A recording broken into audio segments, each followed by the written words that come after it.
வணக்கம். என் பேர் டாக்டர் ஜீவிதா பாலகுரு. நான் ஒரு ஃபிசியோதெரபிஸ்ட். இன்றைக்கி நம்ம மெயினாக பார்க்க போகிறது என்னென்னா, நிறைய பேருக்கு வந்து பீரியட்ஸ் டைமில் வந்து அவங்களுக்கு ரொம்ப ஸ்ட்ரெஸ்ஸாக ஃபீல் பண்ணுவாங்க.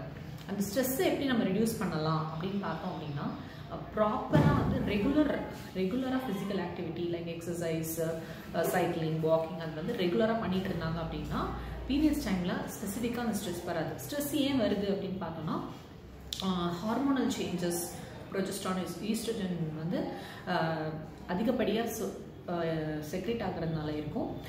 அதே மாதிரி ஹார்மோனல் சேஞ்சஸ் இருக்கும் அந்த டைமில். அதனால அது கண்டிப்பாக ஸ்ட்ரெஸ் இருக்கும். அதுலேருந்து எப்படி வெளியில் வர்றது அப்படின்னு பார்த்தா, mild cardio exercises like slow walking, அதுக்கப்புறம் வந்து ப்ரீத்திங் எக்ஸசைசஸ், மூச்சு பயிற்சி அந்த மாதிரிலாம் பண்ணணும். ப்ளஸ் ப்ராப்பர் டயட், ரெகுலராகவும் ப்ராப்பர் டயட் எடுக்கணும். பீரியட்ஸ் டைமில் வந்து ப்ராப்பராக அவங்க வந்து ஃபுட்டு, ரொம்ப ஆயில்டு ஃபுட்டு, ஜங்க் ஃபுட் அதெல்லாம் அவாய்ட் பண்ணிவிட்டு நிறைய fruits and vegetables, homemade food எடுத்துக்கலாம். ப்ளஸ் டெண்டர் கோகோனட், அவங்க நிறைய இளநீர் குடிக்கலாம்.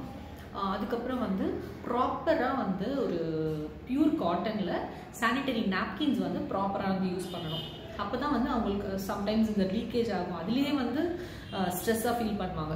இதெல்லாம் அவாய்ட் பண்ணுறதுக்கு ஒரு ப்ராப்பர் ரெகுலர் ஃபிசிக்கல் ஆக்டிவிட்டி, ப்ராப்பரான டயட், ப்ளஸ் ஒரு சானிட்டரி நாப்கின்ஸ், இது எல்லாமே நம்ம யூஸ் பண்ணும் பொழுது ஸ்பெசிஃபிக்காக அந்த பீரியட்ஸ் டைமில் இருக்கிற அந்த ஸ்ட்ரெஸ்ஸை வந்து நம்ம ரெடியூஸ் பண்ண முடியும்.